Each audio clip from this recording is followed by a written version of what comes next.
Dimanche 17 octobre 2021, bonsoir à toutes, bonsoir à tous. Merci de nous rejoindre sur Radio Espace et sur Espace TV. Oui, vous nous suivez sur le réseau synchronisé du plus grand palmarès de l'audiovisuel en Guinée, Dafo Média. La télé, vous nous regardez sur la télé d'une planète.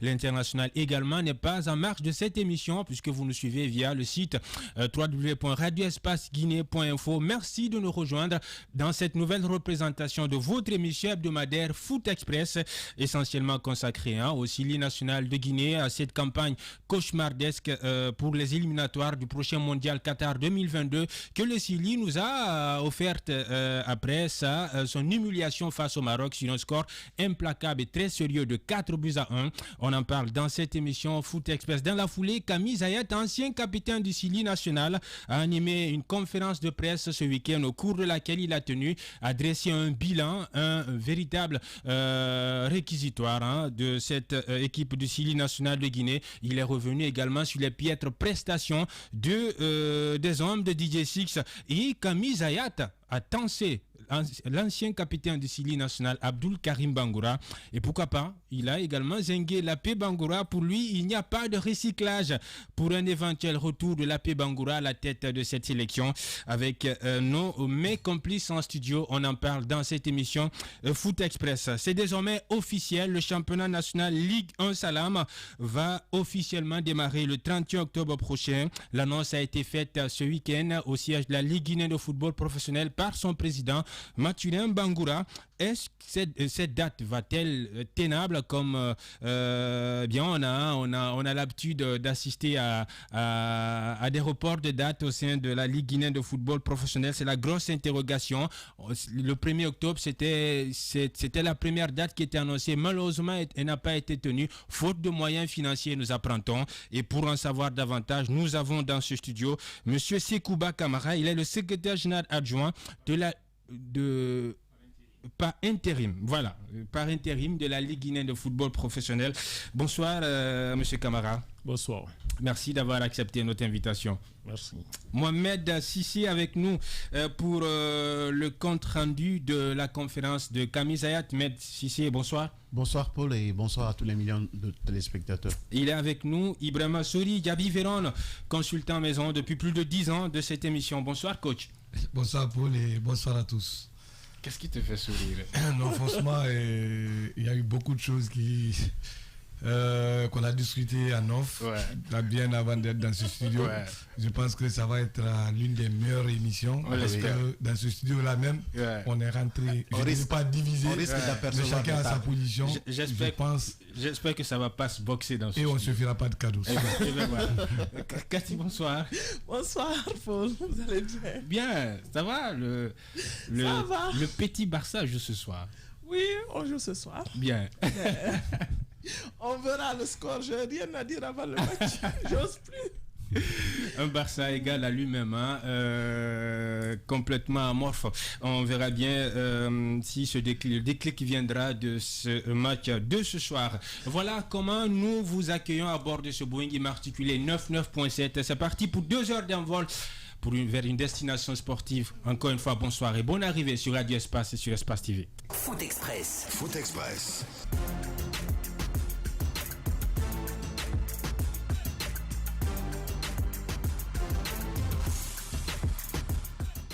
Foot Express. Foot Express. Foot Express. Foot Express. Foot Express. Foot Express.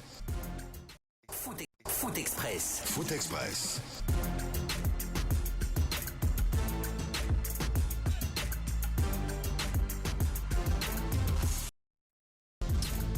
Le Sili n'ira pas au mondial prévu au Qatar en 2022. Oui, cela fait suite à ses contre-performances répétées. D'abord, face au Soudan et puis face au Maroc, la marche était très haute pour le Sili national de Guinée. Que faut-il retenir après cette humiliation du Sili national de Guinée? Des flops, il y en a eu, des notes de satisfaction également. Il y en a eu, on va éventuellement se projeter sur l'avenir du Sili national à seulement 3 mois de la prochaine Coupe d'Afrique des Nations prévue Au Cameroun, en 2022, le syndrome, les démons de 2019 nous hantent-ils encore?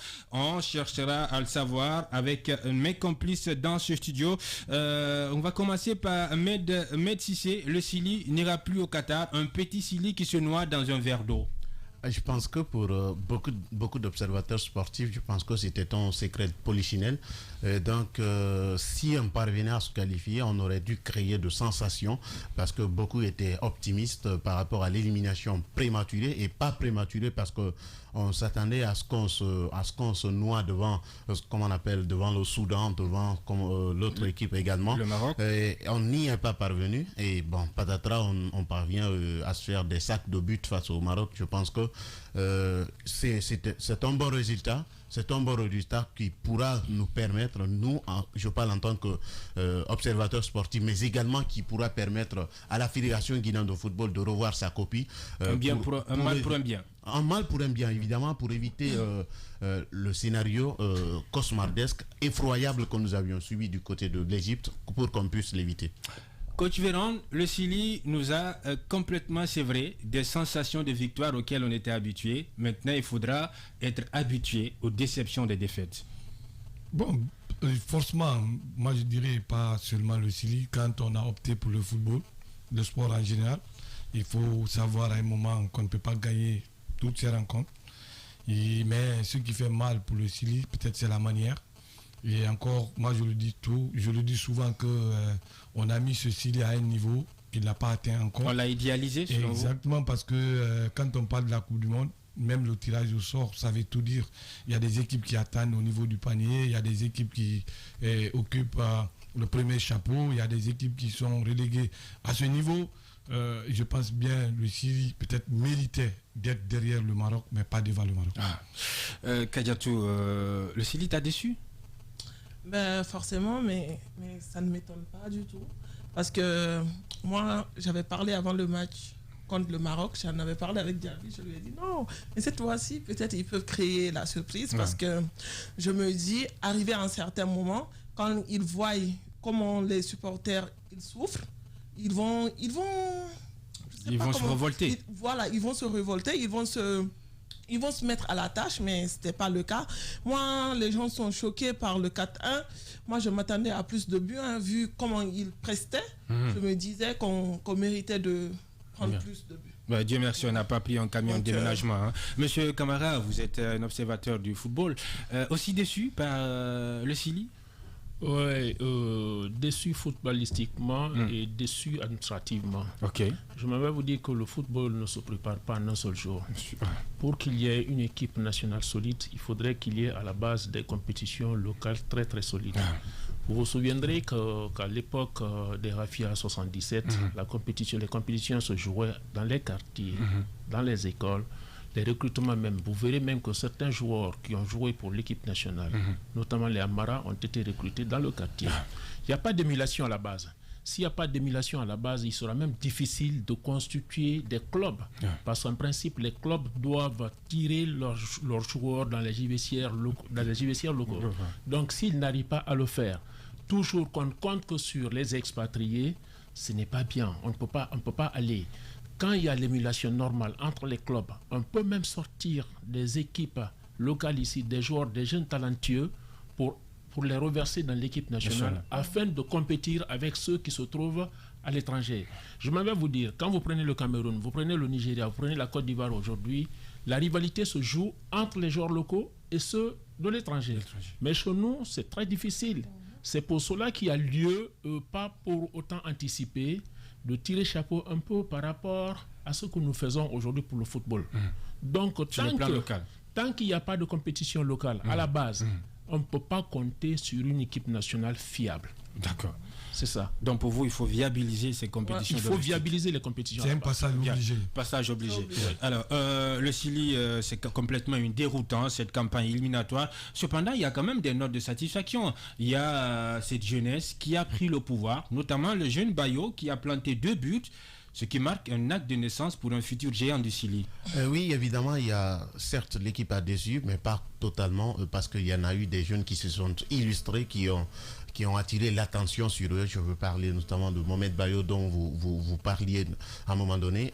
Il y a également Morlaye qui, malgré son état de convalescent, il a fait mentir la presse qui évoquait souvent sa situation de malade. Donc je crois qu'il y a également, au-delà de Morlaye, il y avait Amidou également qui s'est illustré tout au long de cette compétition. Donc moi je pense qu'il y a bien l'espoir, il est là, Agibou évidemment. L'espoir il est là, on pourrait compter sur ces jeunes-là, mais il va falloir que nous formions une équipe à travers laquelle ces locaux vont pouvoir s'inspirer pour au moins solidifier ce qu'on appelle la base dont monsieur l'invité parlait tout à l'heure. Donc je pense qu'à travers ça, si nous parvenons à solidifier la charnière centrale ou à travers ces expatriés, parce que leur image, c'est vrai, nous avons une équipe nationale qui, à travers les joueurs, ont des noms ronflants, mais sur le terrain, ça ne donne à rien. Donc je pense que tout revient à la Fédération guinéenne de football qui, à un moment donné, détient ce qu'on appelle la clé de tout succès des équipes nationales. Bien,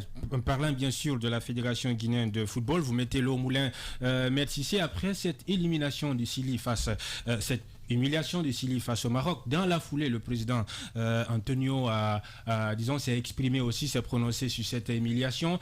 Il impute les 2 buts pris face au Maroc au gardien Ali Keita. Avant de vous laisser prononcer, je vais vous poser cette question, de nous expliquer c'est quoi un gardien de ligne et un gardien de but. Parce que le président Antonio a dit qu'Ali Keita est un gardien de ligne, que ce n'est pas un gardien de surface. C'est quoi la différence entre gardien de ligne et gardien de surface, coach? Oui, exactement. J'espère que vous allez me donner tout le temps pour pouvoir répondre à cette question. Une très belle question d'ailleurs.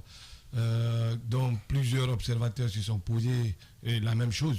Et je pense bien le président il a voulu expliquer cela d'une autre manière. Peut-être beaucoup n'ont pas compris. Quand on parle actuellement de gardien de ligne, ça veut dire justement un gardien de but qui ne sort pas, qui est tout le temps sur la ligne, et qui reste stagnant à des moments où il reçoit tous les coups, il devient moins efficace parce que quand vous êtes sur la ligne, même si vous avez la possibilité de faire sortir un ballon, souvent ça vous surprend.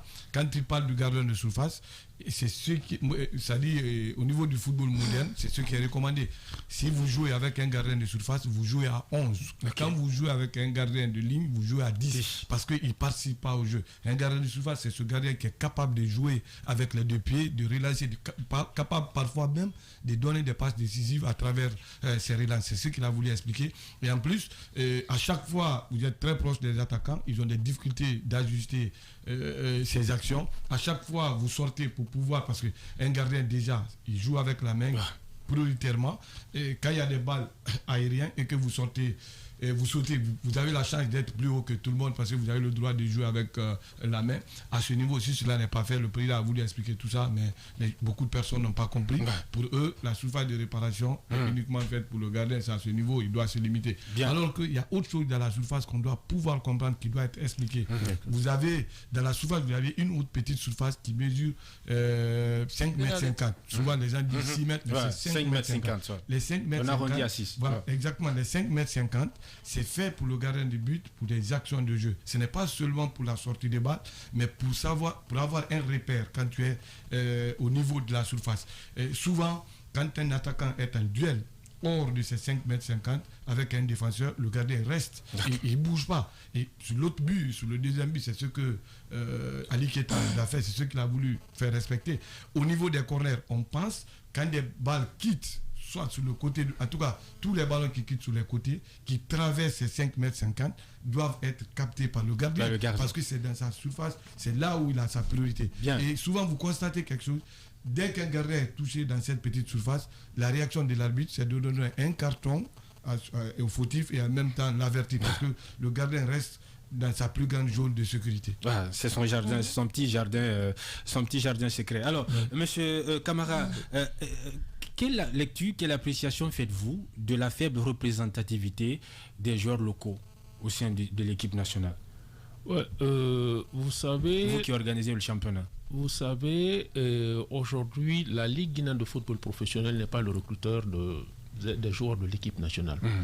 Mais ce que nous pouvons reconnaître indéniablement, la Ligue guinéenne de football professionnel a prouvé à la Guinée que c'est une structure qui est là et qui mérite d'être là et qui fait l'honneur de la population guinéenne à travers non seulement les compétitions que le championnat national que nous organisons. Le championnat national guinéen se joue en 364 jours, soit 26 journées pour la Ligue 1, 26 journées pour la Ligue 2, ce qui fait 52 journées pour les deux ligues. Et jouer 364 matchs dans l'intervalle de 6 mois, ce n'est pas donné aujourd'hui à n'importe quel pays. Quand vous prenez certains pays de la sous-région aujourd'hui, jusqu'à présent, ils continuent à faire le championnat en carré d'as. Oui. La Guinée, malgré les maigres moyens que nous avons un bureau exécutif qui est aujourd'hui à l'écoute et à la disposition de la population pour satisfaire cette activité juvénile qu'on appelle le football. Et je vais vous dire que quand vous prenez tout ce que nous faisons pour le pays, tout ce que le bureau exécutif de la Ligue guinéenne de football fait pour le pays, et on a eu une représentation que tout le pays a appréciée lors du dernier CHAN. Lors du dernier CHAN, vous avez vu que rien que la présence de la Covid-19, on a fait une sélection qui allait dignement représenter le pays. Personne ne dira le contraire. Donc c'est un mérite. Avec à la clé une médaille de bronze. Voilà, c'est un mérite. Donc ne pas retrouver aujourd'hui certains de ces joueurs au sein de l'équipe nationale, ça nous attriste un peu. Parce que, vous venez de le dire, si vous avez vu la dernière sortie du Sili national. Quand vous prenez cette dernière sortie, les 2 enfants qui sont issus du championnat national, notamment Morlaï et Agibou, aujourd'hui, ils sont en train de monter.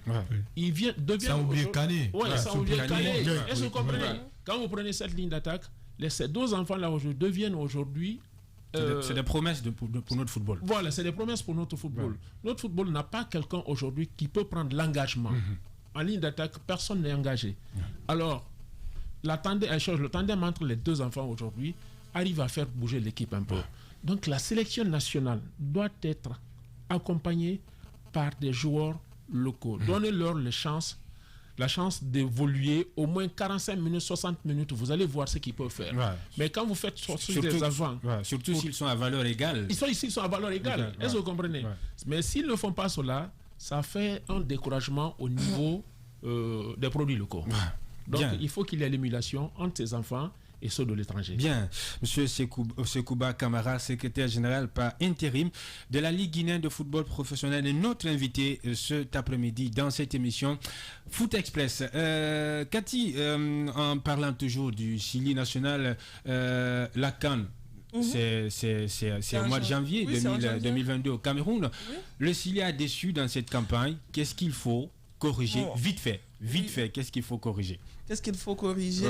Coach Cathy. Coach Cathy, qu'est-ce qu'il faut corriger? Non, mais pour moi, comme ce que M. Camara a dit, il faut prioriser les locaux.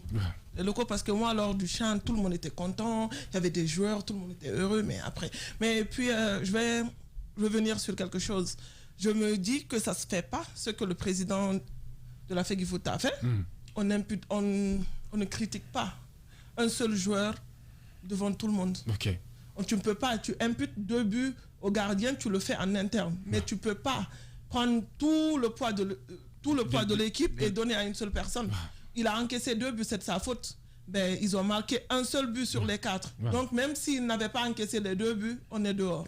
Donc c'est des trucs, ça se fait pas. Ça, c'est pas professionnel du tout. Je trouve pas ça professionnel que tu viennes en conférence et que tu dises voilà, c'est le gardien, il devait faire tel. Non. Nous, on critique les joueurs, on critique l'équipe en général. Il y a des joueurs qu'on les critique, oui, mais lui, il est le président de la fédération, ça se fait pas. Ça se fait pas en public. Bien, et c'est vous qui avez donné le ton le même jour sur le plateau de 6. Oui, exactement. Je me rappelle encore de mes phrases. Je disais un exercice difficile. Le président CATL a un exercice très difficile, mais ça se comprend quand c'est un passionné, quelqu'un qui veut voir son équipe à un certain niveau. Quand on te tend le micro à chaud, c'est possible qu'il y a des choses qui arrivent, parce que c'est avant tout Antonio Soares, c'est une personne humaine. Vous savez, la perfection appartient à Dieu. Il faut comprendre à ce niveau. Nous, dans notre jargon technique... Écoutez, c'est important. Mais ça fait 2 fois. Ça fait 2 fois qu'il se rend coupable de tels écarts de sortie. On se rappelle, désolé de brûler la politesse, en 2019, quand on s'est fait éliminer par l'Algérie, par exemple, il a organisé une conférence de presse dans la foulée, au cours de laquelle il a disons, ouvert le feuilleton Siligate en parlant de raquettes, en parlant de preuves dont il disposerait et qu'il attendait le bon moment pour les mettre à la place publique. Maintenant, le Chili se fait éliminer, il faut trouver encore un bouc émissaire. C'est un naufrage collectif, coach. Je suis d'accord. Ceux qui pensent que ce n'était pas le bon moment de prendre la parole, c'est bien vrai. Vous savez, quand l'autorité parle, après, c'est le degré suprême. Personne ne peut aller au-delà de ça. Mais il a répondu à des questions. Et après, à ce niveau, quelqu'un qui a des conseillers, peut-être pour pouvoir, avant d'articuler un mot, quand il y a des trucs comme ça, donc on sait tous que c'est une bourde, mais je disais que ça peut arriver. Ça peut arriver vu sa passion pour ce football-là. Je disais quelque chose. Je donnais un jargon technique que vous devrez comprendre. Généralement, en matière de football, ce n'est pas le joueur qu'on critique, mais l'action du joueur. C'est recommandé, c'est l'action parce que c'est le moral qui joue. On a d'autres matchs qui doivent se jouer, on a d'autres échéances. Donc, si le gardien sait réellement qu'il n'a pas la confiance nécessaire, ça peut créer d'autres dégâts. Mais nous savons tous que, généralement, quand il y a des situations comme ça, le président doit avoir raison gardée, retourner au pays, peut-être donner un discours rassembleur, arriver ici, tirer les leçons et prendre les bonnes décisions. Mais peut-être parler comme un entraîneur, parler comme un supporter, ça se comprend, parce que le premier supporter d'une équipe nationale, c'est bien l'autorité. Donc à ce niveau, quand vous êtes choqué, il y a des mots qui peuvent sortir, mais je pense bien que ça pourra dorénavant servir de leçon que à chaque fois le président il prend la parole. Il y a souvent des petites choses qui ne marchent pas. Certainement, il a reçu des conseils. Et prochainement, ça va être intéressant. Il y a autre chose qu'on n'a pas dit. Quand on a perdu en 2018, 2018, je parle du Chan. Du côté du Maroc, quand on a perdu, il y a eu une décision du maire. Une décision épidermique. Exactement, qui n'a pas du tout arrangé. Qui a défrayé la chronique. Exactement, notre football. Et à partir de là, il y a eu. On a balayé tous les staffs techniques. Exactement, parce que c'est la paix qui était là, mais ses conséquences. Tous les autres staffs techniques avaient pris ces conséquences et on avait pris la décision de ne pas être en même temps entraîneur de club et sélectionneur de l'équipe, mais on n'a pas pu respecter parce qu'on n'a pas mesuré toutes les conséquences. On savait qu'on avait un problème d'entraîneur à Guinée et finalement il fallait retirer cette décision et continuer à faire comme on le faisait avant. Bien, décompresser la situation surtout, éviter de réagir à chaud quand de telles situations se posent à nous. Alors on va rester dans le sillage du Chili pour parler de Camille Zayat, cet ancien capitaine du Chili qui a voulu se faire entendre ce week-end au cours d'une conférence de presse. Med Cissé, vous y étiez pour nous. Oui, évidemment, cette conférence de presse a été animée hier dans un complexe hôtelier de la place. C'est un point de presse organisé par le collectif des anciens joueurs du Chili national, notamment représenté par Camille Zayat, qui par ailleurs est le porte-parole de ce même collectif. Ils sont nombreux de combien, ce collectif? Ils sont nombreux parce qu'il y a Aboubakar Titi Camara, il y a Pascal Fenduno, il y a Salamso, il y a Calaban, il y a Sambengu. Ils étaient tous présents? Pas forcément. Ils étaient présents à travers le discours qui a été tenu, mais physiquement, ils n'y étaient pas. Donc, ils ont animé ce point de presse. C'est d'abord faire le point par rapport à la contre-performance de l'équipe nationale. Et ils ont profité également de se faire entendre à travers l'intégration des anciens joueurs dans la gestion du football, notamment à la tête de l'équipe nationale. Et par ailleurs, ils ont profité également parce que le collectif des anciens joueurs avait un projet à travers lequel ils souhaitent mettre en place une structure des anciens joueurs qui peut les permettre d'être représentatifs dans la gestion du football. Et j'ose croire à travers les informations qui ont été fournies par Camille Zayat, ce projet, certes, pour eux, c'est un projet ambitieux, mais ils ont rencontré des gens qui ne leur ont pas permis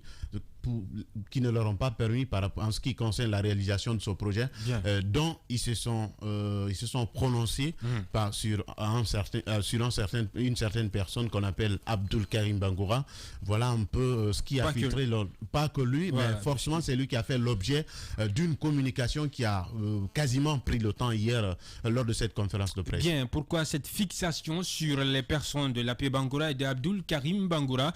On va écouter d'instant après Camille Zayat, ancien capitaine de Sili National. Mais pour l'heure, maintenant tout de suite, on va écouter Camille Zayat qui se prononce sur le bilan du Sili National dans cette campagne éliminatoire pour le prochain mondial prévu au Qatar en 2022. On écoute Camille Zayat.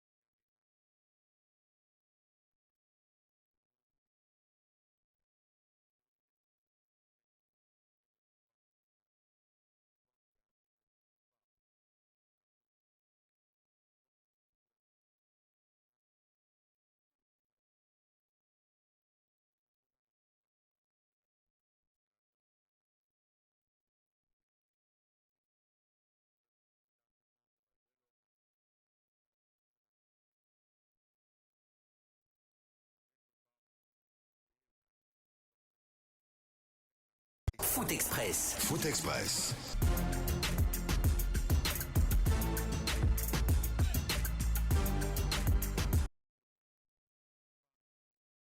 Foot Express. Foot Express.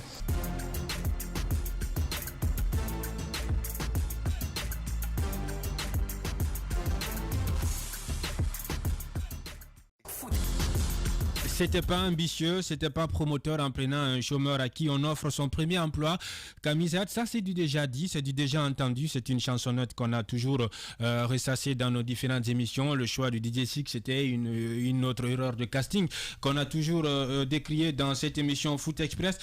Il s'est également, il s'est prononcé sur la prestation de l'ensemble de l'équipe du Sili National. Pour lui, l'équipe était sans âme, sans un semblant de fibre patriotique.